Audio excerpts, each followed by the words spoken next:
India में गरीब और अमीर होता जा रहा है, ऐसा सब कहते हैं। जरा इस डेटा को देखिए। ये BMW का सेलिंग चार्ट है, जिसमें 2023 में करीब 14,000, 2024 में करीब 17,000 और 2025 में 18,000 के पार कार बिकी।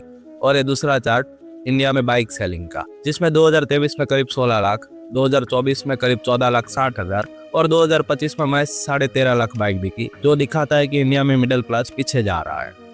ऐसा इसलिए हो रहा है क्योंकि आप और मैं सोशल शो ऑफ में लगे हैं। बाजू वाले शर्मा जी वैकेशन पे मनाली गए तो हमें केरला जाना है, बट पैसा शो ऑफ से नहीं, कंपाउंडिंग और इन्वेस्टमेंट से बढ़ता है।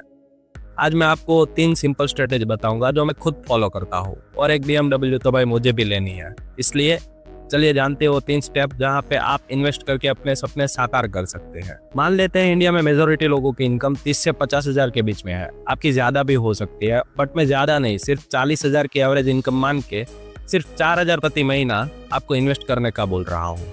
Number 1, stock index investment. ये थोड़ा टाइम कंज्यूमिंग या रिस्की हो सकता है अगर आपको स्टॉक मार्केट का नॉलेज नहीं है, बट इसमें भी आपको अच्छा रिटर्न मिल सकता है। इसलिए पिछले 5 साल के डेटा के साथ बात करते हैं।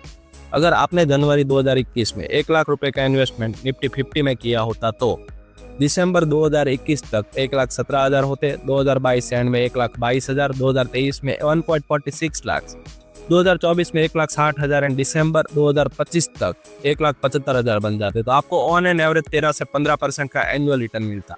यानी इंडेक्स गलत नहीं है, बस आपको पेशेंस की जरूरत है। अभी थोड़ा टाइम हम कम लेते हैं। अगर 2021 से हर महीने 4,000 रुपए का निफ्टी 50 में इन्वेस्ट करते तो टोटल इन्वेस्टमेंट हमारा 2,40,000 होता और जनवरी 2026 में करीब 3 लाख रुपए होते, यानी करीब 5 से 6% का एनुअल रिटर्न मिलता। इसीलिए स्टॉक इंडेक्स में हमें सोच समझ कर इन्वेस्ट करना है। नंबर 2, म्यूचुअल फंड में SIP करें, बट ध्यान रखें सभी म्यूचुअल फंड सही नहीं होते। टाइम कंज्यूमिंग ये भी है, पर ये सिर्फ वन टाइम आपको दिमाग लगाना है। जैसे हमारी बात हुई थी, वैसे हर महीने 4,000 की SIP करनी है, पर 4,000 सीधा एक ही म्यूचुअल फंड में इन्वेस्ट नहीं करना है। हम इसका फॉर्मूला बनाते हैं 1500 प्लस एक अलग, यानी पहले हम 3 फंड ढूंढेंगे और तीनों फंड में से 2 फंड में 1500 और एक रिस्की फंड में 1,000 रुपए का इन्वेस्टमेंट करेंगे।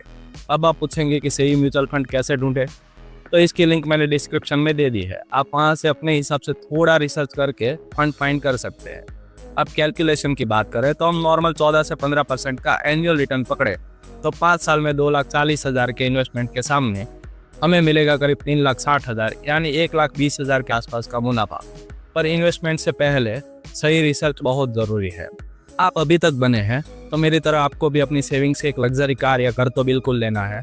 तो चलिए साथ मिलकर अचीव करते हैं। तो चैनल को सब्सक्राइब जरूर करें। और अब नंबर 3, गोल्ड को हम पुरखों के ज़माने से एक सेफ इन्वेस्टमेंट मानते आए हैं, और जिस तरह से लास्ट 2 साल में सोना चमका है ये कन्फर्म हो गया है। पर अब आप कहेंगे कि हमारे पास तो सिर्फ 4,000 रुपये है और 1.5 लाख का 10 ग्राम सोना है, तो कौन सा सोनार हमें 4,000 का फिजिकल गोल्ड देगा।